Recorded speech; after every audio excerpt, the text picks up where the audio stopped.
Hi students, computer class day 3 में आपका स्वागत है। पिछली 2 क्लासेस में आप बेसिक कंप्यूटर स्किल्स सीख रहे थे, लेकिन इस क्लास से हम कंप्यूटर के थोड़े एडवांस टास्क आपको परफॉर्म करना सिखाएंगे। कंप्यूटर ट्रेनिंग कोर्स की इस क्लास में हम आपको कंप्यूटर में फाइल्स और फोल्डर्स को मैनेज और ऑर्गेनाइज करना सिखाएंगे। ये बेहद ही महत्वपूर्ण स्किल है जिन्हें आपको कंप्यूटर में डेली परफॉर्म करना पड़ता है। तो वीडियो में आगे आप विभिन्न टास्क परफॉर्म करना सीखेंगे, जैसे फाइल्स और फोल्डर्स को ओपन करना, न्यू फोल्डर क्रिएट करना, फाइल्स और फोल्डर्स को एक जगह से दूसरी जगह मूव करना, फाइल्स और फोल्डर्स को डिलीट करना, फाइल्स और फोल्डर्स का नाम बदलना, किसी फाइल और फोल्डर को सर्च करना। इसके अलावा और भी बहुत कुछ आप इस वीडियो में सीखने वाले हैं। तो चलिए आपके कीमती समय को बचाते हुए वीडियो में आगे बढ़ते हैं और कंप्यूटर में फाइल्स को मैनेज और ऑर्गेनाइज करना सीखते हैं। वीडियो में आगे बढ़ने से पहले अगर आप कंप्यूटर में मास्टर बनना चाहते हैं तो इजी टेक क्लास को सब्सक्राइब जरूर करें। कंप्यूटर में फाइल्स, फोल्डर्स को मैनेज और ऑर्गेनाइज करने के लिए फाइल एक्सप्लोरर का यूज किया जाता है। पिछले विंडोज वर्जन में हम इसे विंडोज एक्सप्लोरर के नाम से जानते थे। फाइल एक्सप्लोरर ओपन करने के लिए डेस्कटॉप में दिस पीसी पर क्लिक करें, या फिर इसकी जगह अगर माई कंप्यूटर शो हो रहा है तो वो भी एक ही बात है। इसे आप टास्क बार यानी यहां से भी ओपन कर सकते हैं। ये इसका प्रोग्राम आइकन है। अगर यहां नहीं शो हो रहा है तो नीचे स्टार्ट बटन पर क्लिक करें। उसके बाद यहां प्रोग्राम लिस्ट में आपको फाइल एक्सप्लोरर शो हो रहा होगा। ओपन करने के लिए इस पर क्लिक करें। इसके अलावा फाइल एक्सप्लोरर को ओपन करने के लिए सर्च बार में फाइल एक्सप्लोरर टाइप करें, फिर ओपन पर क्लिक करें।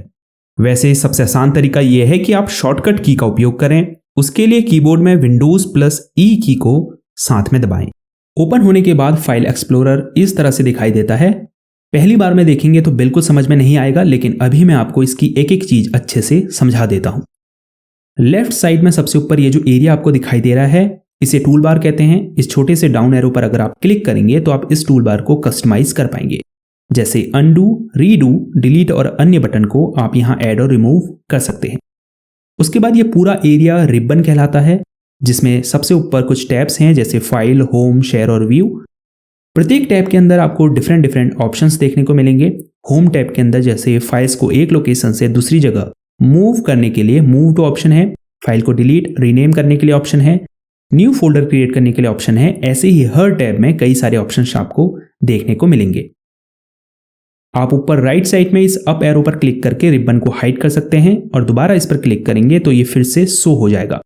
इसके अलावा शॉर्टकट की Ctrl+F1 दबाकर भी आप रिबन को शो हाइड कर सकते हैं।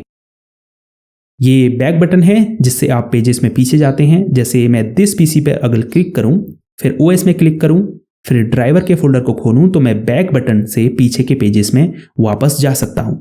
ये फॉरवर्ड बटन है आगे जाने के लिए।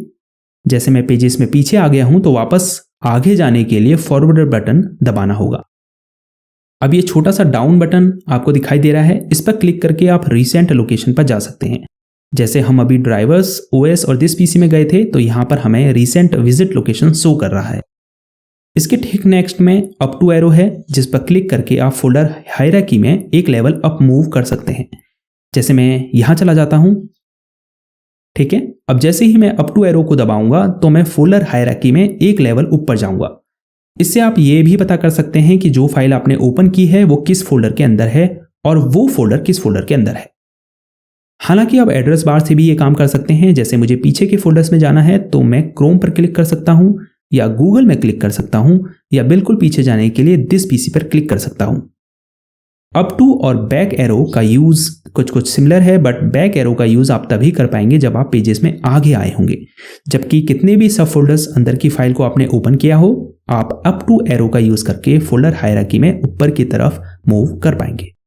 ये एड्रेस बार है, यहां आपको इस फोल्डर का पूरा पाथ शो होता है, या कह सकते हैं एड्रेस शो होता है।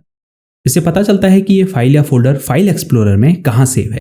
इसके ठीक बगल में रिफ्रेश बटन है, जिससे आप इस करंटली ओपन फोल्डर को रिफ्रेश कर सकते हैं। ये लास्ट में सर्च बार है, जिससे मैं इस फोल्डर के अंदर मौजूद फाइल्स को सर्च कर सकता हूं, या फिर अगर मैं दिस पीसी में होता तो मैं उसके अंदर किसी भी फाइल को सर्च कर सकता हूं। जैसे मैं टाइप करता हूं ड्राइवर्स और फिर इस एरो पर क्लिक करता हूं तो आप देख सकते हैं ड्राइवर्स से रिलेटेड फोल्डर्स यहां शो हो रहे हैं।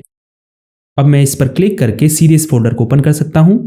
तो बेसिकली इससे मेरा टाइम बचता है, ठीक है। तो अब चलते हैं बाएं तरफ यानी लेफ्ट साइड। यह है नेविगेशन पैन। जिसमें कई मेन फोल्डर्स और आपकी ड्राइव्स शो होती हैं, जैसे सी ड्राइव, वन ड्राइव। ऐसे ही क्विक एक्सेस सेक्शन शो हो रहा है। अगर आपको क्विक एक्सेस सेक्शन के अंदर सेव्ड फोल्डर्स या फाइल्स को ओपन करना है तो या तो आप इस पर क्लिक कीजिए या फिर इसके आगे ये जो राइट एरो है इस पर क्लिक कीजिए। अंदर सेव्ड सभी फाइल्स और फोल्डर्स आपको शो होने लगेंगे। वापस इस एरो पर क्लिक कीजिए, ये कोलैप्स हो जाएगा। अब ये कंटेंट एरिया है जहां फाइल्स और फोल्डर्स की लिस्ट आपको शो होती है। तो चलिए अब देखते हैं कि अगर आपको इन फाइल्स और फोल्डर्स का व्यू चेंज करना है तो कैसे करेंगे। फॉर एग्जाम्पल, इन फाइल्स और फोल्डर्स के आइकन्स छोटे हैं, आप इनको बड़ा करके देखना चाहते हैं तो कैसे करेंगे।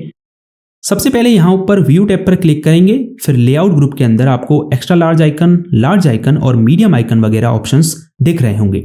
जो भी आपको पसंद हो उस पर क्लिक कर दीजिए। आप माउस कर्सर को इन ऑप्शंस के ऊपर ले जाकर देख सकते हैं कि अगर आप किसी पर्टिकुलर ऑप्शन पर क्लिक करेंगे तो फाइल्स आइकन किस तरह से शो होंगे। इसके अलावा आप फाइल्स को शॉर्ट भी कर सकते हैं। जैसे आप व्यू टैब के अंदर ही करंट व्यू ग्रुप्स में शॉर्ट बाय ऑप्शन पर क्लिक करेंगे तो आपको कई सारे अन्य ऑप्शंस देखने को मिलेंगे। जैसे अगर आपको सबसे बड़ी साइज की फाइल्स को लिस्ट में पहले शो करना है तो साइज पर क्लिक करें, तो आप यहां देख सकते हैं बड़ी साइज की फाइल सबसे पहले शो हो रही है और फिर उससे छोटी और फिर उससे छोटी। तो ऐसे ही आप टाइप, नेम, डेट के बेस पर फाइल्स को शॉर्ट कर सकते हैं। अगर किसी फाइल या फोल्डर को ओपन करना है तो उसके ऊपर माउस से डबल क्लिक करेंगे या फिर माउस कर्सर को उसके ऊपर ले जाकर राइट क्लिक दबाएंगे, फिर ओपन पर क्लिक करेंगे। अगर एक न्यू फोल्डर क्रिएट करना है तो कैसे करेंगे। जैसे मुझे यहां डेस्कटॉप के अंदर एक फोल्डर क्रिएट करना है तो मैं सबसे ऊपर जाऊंगा टूल बार में, फिर इस फोल्डर आइकन पर क्लिक करूंगा। आप देख सकते हैं फोल्डर क्रिएट हो चुका है। अब मैं इसको कोई नाम दूंगा, इजी टेक क्लास, फिर एंटर दबा दूंगा। इसके अलावा आप कीबोर्ड में Ctrl+Shift+N शॉर्टकट की दबाकर भी एक न्यू फोल्डर क्रिएट कर सकते हैं। अब अगर मुझे इस फोल्डर को यहां से दूसरी लोकेशन पर मूव करना है, फॉर एग्जांपल डॉक्यूमेंट में मूव करना है, तो हम क्या करेंगे, इस फाइल को सेलेक्ट करेंगे, फिर होम टैब के अंदर कॉपी ऑप्शन पर क्लिक करेंगे। हालांकि आप इसके लिए सेलेक्ट करने के बाद सीधे Ctrl+C दबा सकते हैं, फाइल कॉपी हो जाएगी। फाइल फोल्डर को एक जगह से दूसरी जगह मूव करने से पहले एक बात यहां पर ध्यान देने वाली है। अगर आप इस फोल्डर को यहां भी रखना चाहते हैं और दूसरी जगह भी रखना चाहते हैं तो आप इसको मूव करने के लिए क्या करेंगे, इसे कॉपी करेंगे। अगर यहां से हटाकर दूसरी जगह रखना है तो कट करेंगे। जैसे सिलेक्ट कर लिया, फिर कट के ऑप्शन पर क्लिक किया। आप कट करने के लिए सिलेक्ट करने के बाद सीधे शॉर्टकट की Ctrl+X भी दबा सकते हैं। अब उस फोल्डर में जाइए जहां आप इसे मूव करना चाहते हैं, फिर ऊपर पेस्ट के ऑप्शन पर क्लिक कीजिए या फिर आप पेस्ट करने के लिए Ctrl+V शॉर्टकट की भी दबा सकते हैं। एक और तरीका है फाइल फोल्डर को कॉपी कट पेस्ट करने का। फाइल को सिलेक्ट कीजिए, फिर राइट क्लिक दबाइए। पॉपअप मेन्यू में नीचे की तरफ कट कॉपी पेस्ट का ऑप्शन शो हो रहा है। जो भी आपको करना है उस पर क्लिक कीजिए। इसके अलावा अगर आपको एक फाइल के बजाय एक से ज्यादा फाइल को कॉपी या कट करना है तो उसके लिए आप लेफ्ट क्लिक दबाकर रखें। उसके बाद उन फाइल्स के ऊपर ड्रैग करेंगे जिसे आप कॉपी या कट करना चाहते हैं। फिर कॉपी करने के लिए Ctrl+C और कट करने के लिए Ctrl+X दबाएंगे। लेकिन कई बार ऐसा होता है कि हमें एक फाइल को छोड़ के अगली फाइल को सिलेक्ट करना होता है, तो इसके लिए आप पहली फाइल को सिलेक्ट करेंगे, उसके बाद कंट्रोल की दबाकर रखेंगे, फिर अन्य फाइल्स को सिलेक्ट करेंगे। लेकिन अगर आपको एक फोल्डर की सभी फाइल्स को सिलेक्ट करना है उसके लिए या तो ऊपर होम टैब में सेलेक्ट ऑल पर क्लिक करें या फिर कीबोर्ड में Ctrl+A की दबाएं। इससे ऑल फाइल्स सेलेक्ट हो जाएंगी जिसे फिर आप कट कॉपी कर सकते हैं। अगर आपको फाइल को डिलीट करना है तो उस फाइल को सेलेक्ट कीजिए, उसके बाद होम टैब से आप इसे डिलीट कर सकते हैं या फिर इसके ऊपर राइट क्लिक दबाकर यहां से भी इसे डिलीट कर सकते हैं, या फिर सिंपली कीबोर्ड में डिलीट की को दबाइए, फाइल डिलीट हो जाएगी। अब अगर आपको किसी फाइल या फोल्डर का नेम चेंज करना है तो आप क्या करेंगे, सबसे पहले फाइल को सेलेक्ट करेंगे, फिर होम टैब के अंदर रीनेम ऑप्शन पर क्लिक करेंगे या फिर इसके ऊपर राइट क्लिक करेंगे और पॉपअप मेन्यू में नीचे की तरफ शो हो रहे रीनेम के ऑप्शन पर क्लिक करेंगे। इसके अलावा कीबोर्ड में F2 की दबाकर भी आप इस फाइल को रीनेम कर सकते हैं। एक और इजी तरीका है, फाइल को सेलेक्ट कीजिए, उसके बाद इसके ऊपर माउस कर्सर को रखकर 2-3 सेकंड तक लेफ्ट क्लिक को दबाए रखें, फिर छोड़ें। अब फाइल नेम टाइप करें और एंटर दबा दें। फाइल एक्सप्लोरर में आप अपनी इंस्टॉल्ड ड्राइव्स को भी देख सकते हैं। इसके लिए नेविगेशन पैन में दिस पीसी पर क्लिक करें। यहां आप देख सकते हैं डिवाइसेस एंड ड्राइव्स में एक ड्राइव शो हो रही है, ये सी ड्राइव है। यही वो प्राइमरी लोकेशन है आपके कंप्यूटर में जहां आपकी सभी फाइल्स स्टोर होती है। इसके अलावा अगर आपने कोई एक्सटर्नल ड्राइव जैसे पेन ड्राइव या डीवीडी को कंप्यूटर से कनेक्ट किया होगा तो वो भी आपको यहां शो होंगी। यहां सिर्फ एक ड्राइव इसीलिए शो हो रही है क्योंकि ये एक नया पीसी है और हमने इसमें अभी पार्टीशन क्रिएट नहीं किए हैं। हो सकता है आपके कंप्यूटर में 2 या उससे अधिक ड्राइव आपको शो करे।